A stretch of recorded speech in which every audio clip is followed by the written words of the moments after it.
part sur un petit déj de qualité. C'est bon, tu te régales. Donc par exemple pour la première journée de vraies vacances, on va à une randonnée à 6 minutes en voiture. Et du coup on n'avait pas montré, mais notre voiture c'est ça. C'est un gros 4x4.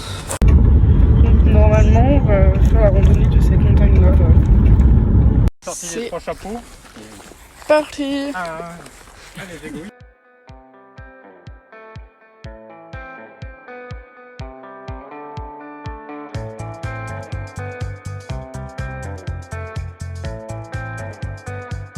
C'est mignon, ça fait comme un petit cercle. Le cactus. Donc là, faut monter par là.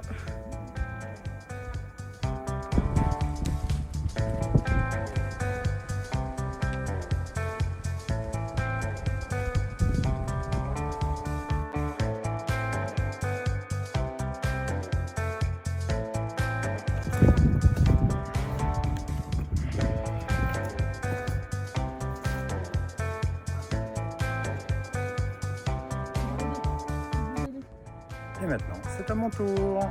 Après, t'as un petit truc. Après monter, il faut descendre. Sur les culs. Allez. Elle pompe sage. Maman, elle va pas quitter sa vache.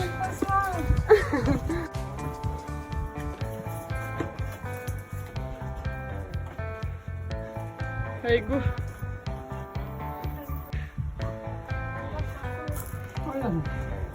J'aime pas ces machins. Allez, mon.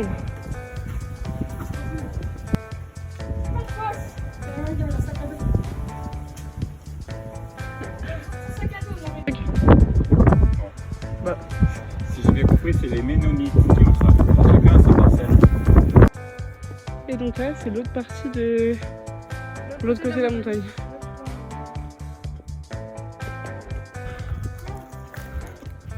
Du coup, on est arrivé au bout.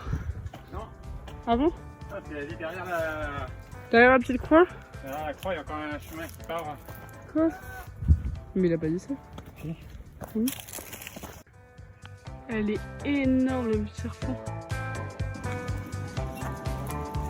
Moi, je pensais que c'était tout ça. Non, c'est fini.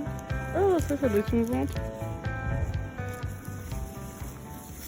Nos gueules, comme on est rouge. Alors, tu ta tête? Maman. On est monté là-haut. On finit la rando. Et là, on va aller manger. J'avoue, pour que le coup, elles sont pas petites les assiettes. Nous allons fabriquer du pain. Je ne sais pas encore avec quoi, mais j'ai hâte de voir. On va prendre le grail. Tu vends le pain. Le pain. Mange mon pain, Irène, mange mon pain. Pour ceux qui auront le rêve. Toi, tu l'as pas parce que tu es maintenant. Donc cet après-midi, nous avons été chez Abuelita. Elle nous a appris à faire des panes de arroz et des empanadas de arroz.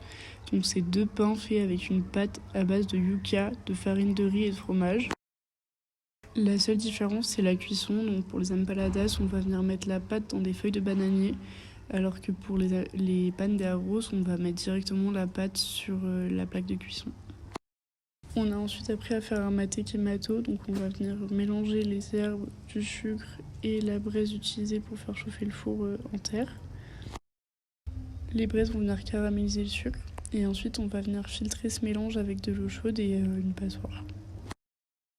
Donc pendant la cuisson, il y a la patronne de notre hôtel qui est venue nous faire la traduction de l'espagnol en français.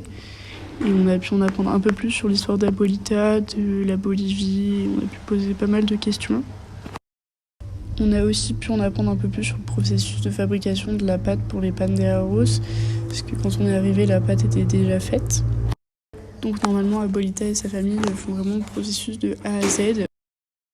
C'est eux qui cultivent le riz, qui le pilent et qui font toute la farine et tout ça. Sauf qu'à cause du réchauffement climatique et du coup, maintenant ça leur revient moins cher de faire importer le riz. Par contre, ils font toujours tout le reste tout seuls. En ce qui concerne les autres points un peu importants de la conversation, Christelle nous a un peu appris ce qui se passait niveau politique. Donc, à savoir que c'est le MAS qui est au pouvoir depuis plusieurs mandats maintenant. La population n'en est pas très contente, donc il y a pas mal de problèmes dans le pays. À savoir aussi que le gouvernement n'est pas du tout intéressé par le tourisme et qu'il met rien en place pour que ça se développe.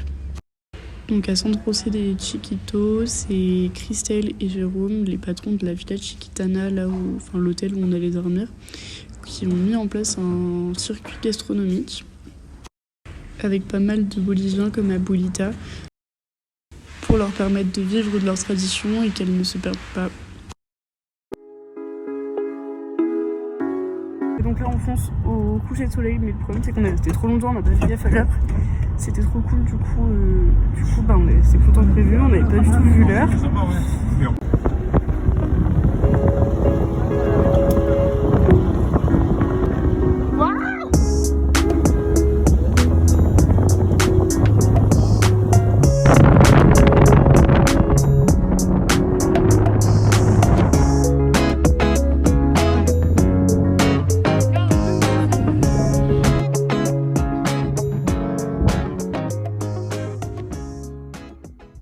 Et donc voilà, petit coucher de soleil pour finir la journée.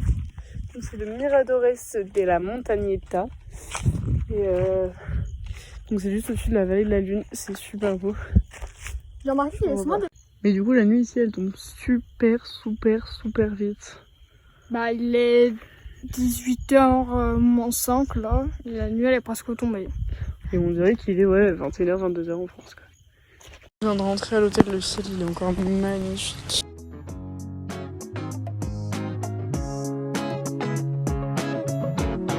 Bien que ça part en petit bain de minuit, enfin en bain de 18h mais il fait nuit.